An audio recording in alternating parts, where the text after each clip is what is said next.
Assalamualaikum, salam Malaysia Madani. Kanta 744 dimulakan dengan rangkuman berita-berita utama hari ini. Kita ikuti perinciannya dalam segmen Esensi. Pindaan perlembagaan bagi menyelesaikan isu kewarganegaraan bagi kanak-kanak dilahirkan di luar negara bakal dibentangkan di Parlimen September ini. Perdana Menteri bagaimanapun memaklumkan perkara itu terlebih dahulu akan dipersembahkan kepada Majlis Raja-Raja dalam tempoh terdekat.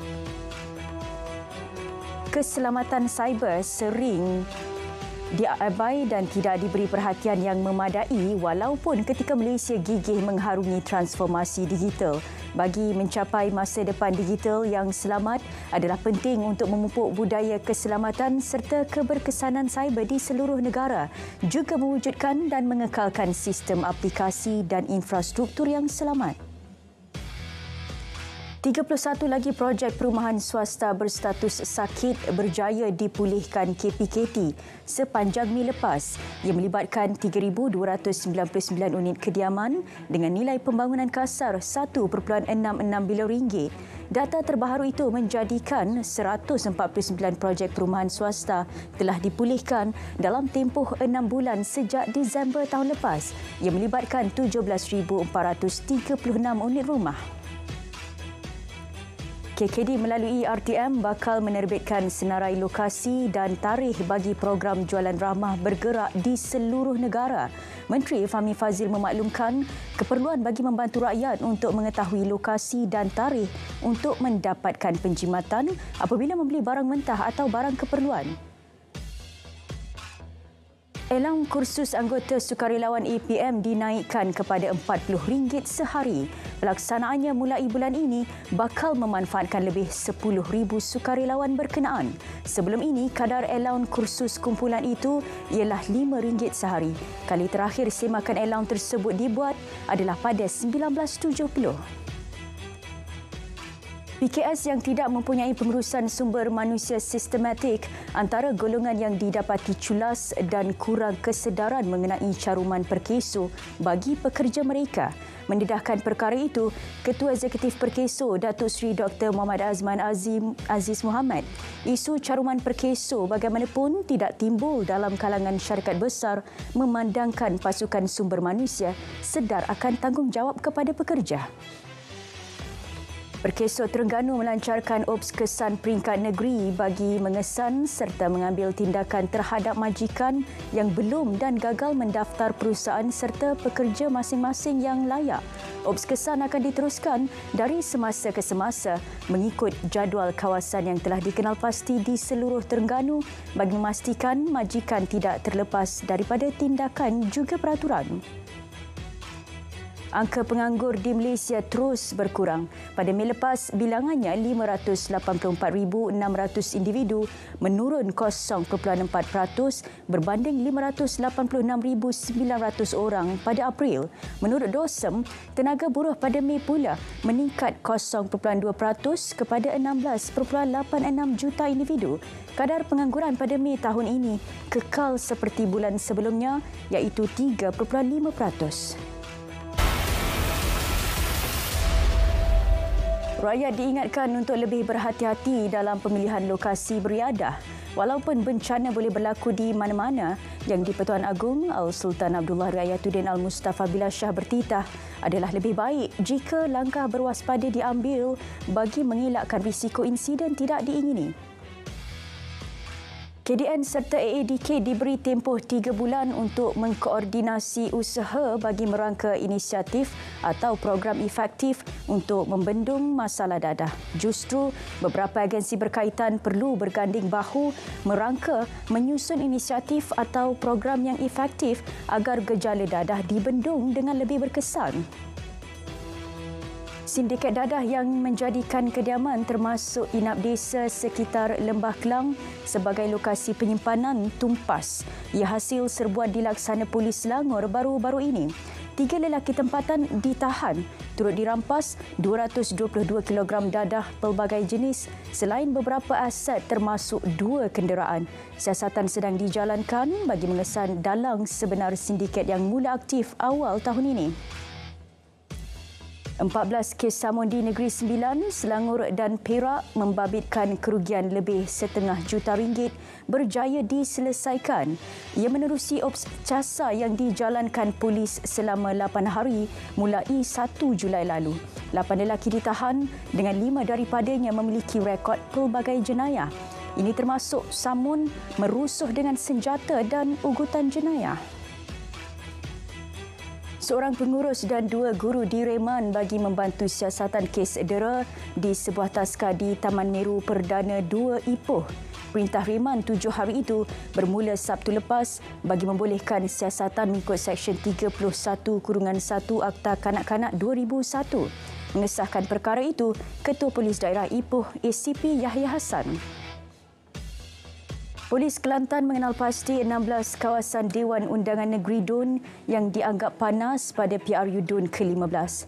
Kawasan-kawasan berkenaan diberi tumpuan berdasarkan saingan sengit calon, penyokong, sejarah kemenangan parti bertanding dan beberapa aspek lain. Perdana Menteri mengumumkan peruntukan RM10 juta kepada YBGK dalam usaha membantu golongan yang tidak berkemampuan untuk mendapatkan bantuan guaman. Sejak mula operasi YBGK pada 2012, penyediaan khidmat itu telah menyaksikan ratusan ribu individu telah mendapat pembelaan dalam prosiding jenayah.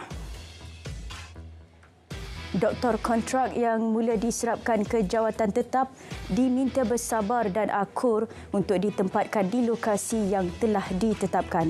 Timbalan Menteri Lukanisman Awang Sauni berkata, ini kerana KKM sedang meneliti dan menimbangkan permohonan mereka sebelum membuat sebarang keputusan.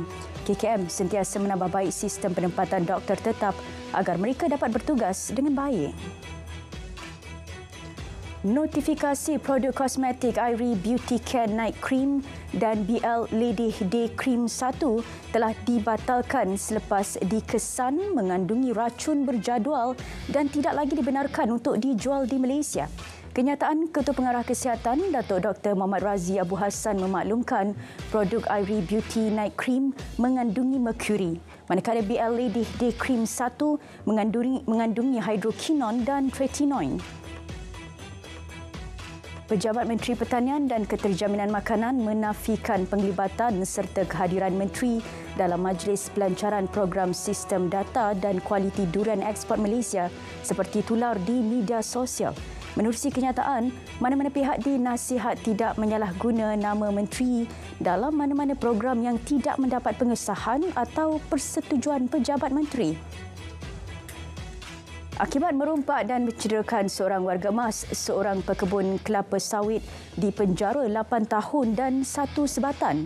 Hakim Mahkamah Session Kota Tinggi, Haidar Farizal Abu Hassan membuat keputusan itu selepas tertuduh Nazri Muhammad Mukhtar, 37 tahun, mengaku salah atas pertuduhan. Hukuman bermula dari tarikh tangkap pada 2 Julai lepas. Prosiding bela diri Ahli Parlimen Kinabatangan Datuk Seri Bung Mokhtar Radin dan isteri Datin Seri Zizi Izzat Abdul Samad yang didakwa atas 3 pertuduhan rasuah dan dijadualkan selama 9 hari bermula hari ini ditangguhkan Mahkamah Session Kuala Lumpur. Hakim Rozina Ayub melapangkan tarikh perbicaraan berkenaan selepas Timbalan Pendakwa Raya Lau Chin Ho memaklumkan mengenai perkembangan status rayuan berhubung permohonan semakan kedua-dua tertuduh di Mahkamah Rayuan Jumaat lepas. 12 pemancing yang berdepan detik cemas selepas bot dinaiki rosak di perairan Perak semalam berjaya diselamatkan. Ia hasil operasi pencarian di Laksana Maritim Malaysia awal pagi tadi. Kedudukan mereka dikenal pasti menerusi isyarat yang dihantar alat pengesanan PLB. Keadaan kesemua warga tempatan itu stabil.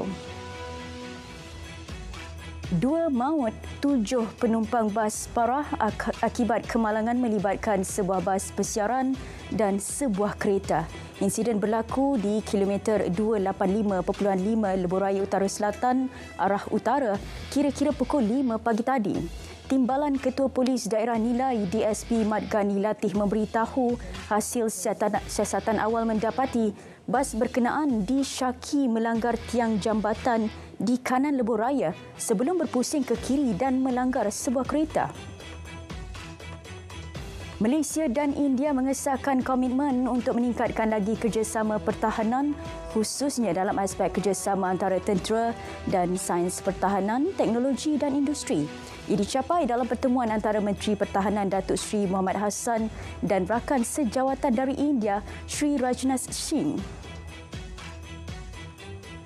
RTM harus menang dalam penggunaan platform digital bagi memastikannya kekal relevan dan menjadi stesen penyiaran pilihan utama masyarakat. Ketua Pengarah Penyiaran Suhaimi Sulaiman berkata, masyarakat masa kini telah beralih kepada platform digital untuk mendapatkan maklumat atau melayari pelbagai kandungan siaran kerana mudah diakses tanpa mengira lokasi keberadaan.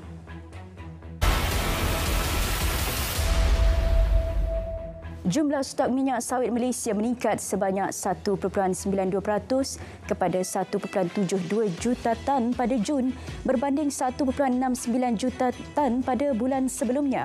Dalam laporan prestasi industri terkini bagi Jun 2023, MPOB memaklumkan inventori minyak sawit mentah turun 0.43% kepada 917,846 tan bulan lepas daripada 921,800 tan pada Mei. Pengeluaran getah asli Malaysia meningkat kepada 25,062 tan metrik pada Mei lalu. Ia pertambahan 6.8% berbanding 23,460 tan metrik bulan sebelumnya. Dosam turut menyatakan pencapaian itu kebanyakannya disumbang sektor pekebun kecil berbanding sektor estet. Selain itu, perbandingan tahun ke tahun getah asli menunjukkan peningkatan 20.2% daripada 20,857 tan metrik pada Mei 2022. Keputusan mewajibkan pengeksport menukar hasil kepada ringgit diserah kepada BNM. Menteri MITI menyatakan perkara itu sememangnya terletak bawah bidang kuasa Bank Pusat. Bagaimanapun, syarikat tempatan terutama GLC diseru bersama-sama memainkan peranan menyokong pertumbuhan ringgit. Tanggungjawab itu tidak boleh diletakkan kepada kerajaan semata-mata. Perbincangan antara Malaysia dengan Tesla tidak akan terhad kepada sektor kenderaan elektrik EV sahaja. Menurut Menteri MITI, Malaysia mahu menarik lebih banyak komitmen pelaburan dalam sektor automotif serta sektor lain yang boleh dipasarkan di negara ini.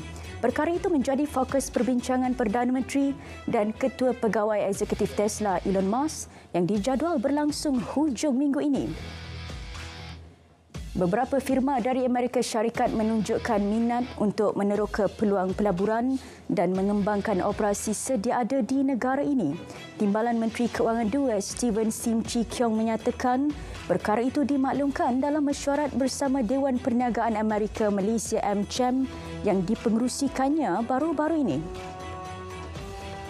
Pelan tindakan digitalisasi Koperasi DigiCorp 2030 dilancar KUSKOP.